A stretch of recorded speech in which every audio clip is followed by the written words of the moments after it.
Et c'est marqué, tu sais un truc, si tu dis vu les informations, c'est $1 million d'amende. Je suis le head coach du MMA Legacy, j'ai créé le club. En fait, j'ai créé le club en 1998. Là, j'ai bientôt 45 ans. Moi, j'ai connu Daniel en stage, j'avais 19 ans.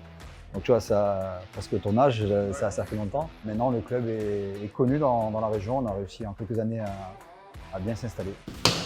Là, il arrive même. Après, il faut être précis. Pas trop précis. Hein. Mais avec un ancien, tu ne vois pas pareil. Tiens, hop, petit saut, je pars carrément là pour tes bonheurs. Boum. Ok, avec ça. Je suis content de le mener aujourd'hui aussi au club qui voit un peu ce résultat, un peu ce que j'ai créé avec mes amis, etc. sur le club. Ça fait plaisir la reconnaissance. Parce que c'est un travail de longue haleine. Hein. Ça fait très longtemps que je suis dans le game. Et je suis encore là, c'est incroyable. Hein. L'ancien, voilà, quoi, il tient encore la route. C'est dit, pas besoin qu'il est au sol. Juste. Ok.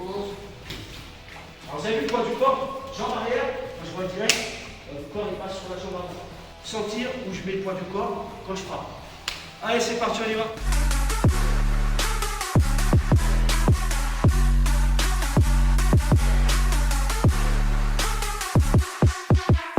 On va dire que le noyau dur est à Aix-en-Provence, mais au niveau régional, on a un club sur Septem, au Hurricane Sport. On a un club aussi à Airbus, hélicoptère, et après à Toulon, sur l'Espont, qui est avec Bruno Barjavel qui s'occupe de la section. Ce qui est bien avec le MMA Legacy, c'est qu'on n'est pas concentré uniquement sur les combattants. On est vraiment dans le sens où les enfants peuvent commencer à partir de 5 ans, sur une base de Yosekan Budo. Donc c'est du pied-point, c'est comme du MMA en kimono. C'est une école vraiment très performante pour amener jusqu'au MMA. Et dès qu'ils arrivent à partir de 11 ans, on crée un groupe ado qu'on mélange avec les adultes. Et suivant les créneaux, on mélange ça pendant 3-4 ans. Et à partir vraiment de 15 ans, là on commence vraiment l'MMA par rapport aux impacts. Parce que tu comprends bien qu'on ne peut pas créer des impacts des enfants. Et même si ce n'est pas tous des combattants, le minimum d'impact qu'il y a en MMA peut être pas très bénéfique pour le cerveau des plus jeunes.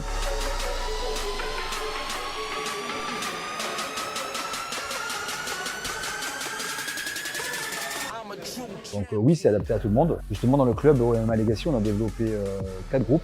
Donc il y a les novices qui viennent d'arriver, qui sont débutants, qui découvrent le MMA. Après, on a ce qu'on a appelé, nous, les rookies, les nouveaux qui arrivent mais qui veulent un peu de la bagarre. Donc on a un groupe particulier, ça tourne. Le premier groupe que j'ai cité, c'est 20%. Les rookies, c'est 40%. Après, on a les hoplites, ce sont les anciens qui sont là, qui sont aptes à combattre, mais qui ne sont pas forcément des compétiteurs. Là, ça tourne à peu près à 60%. Et après, on a la team elite, ce sont les combattants. Là, ça tourne en cours à 80% entre eux. Pour venir au MMA Legacy, on a Tom Dikenois qui vient, Fire Kid, on apprécie beaucoup. Il y a aussi Thomas Lubersan, voilà, donc qui passe et qui est un peu le référent grappling pour le club. On a un coach romain chez nous qui s'occupe de la partie JB, avec l'école base de Jean-Marc Noblo. Du coup, avec l'Yosekan Budo de l'école Mochizuki, avec le jiu-jitsu brésilien et les MMA, les week-ends ils sont pris. Et le peu qui reste, on fait venir des guests, on va dire 2-3 fois par an quand même. Et des fois, tu frappes, tu fais semblant de rentrer, tu relâches, tu frappes et tu rentres. Là, déjà, sur la deuxième tentative, ça va être plus difficile pour le gars de défendre. Si tu rentres frontal, tu peux, mais en contre, comme je t'ai montré. Je pense vraiment qu'il faut commencer plein de disciplines avant d'aller au MMA. Je pense que c'est important d'avoir déjà une bonne base solide, surtout pour les plus jeunes, d'être presque un expert quelque part. La bonne entente, le respect des clubs et des partenaires avant et après les combats va faire que le MMA va se développer de plus en plus. Si tu rêves de grandes choses, fais-les. N'hésite pas. Il y a beaucoup de gens qui vont t'empêcher peut-être de les faire. Les conseillers ne sont pas les payeurs.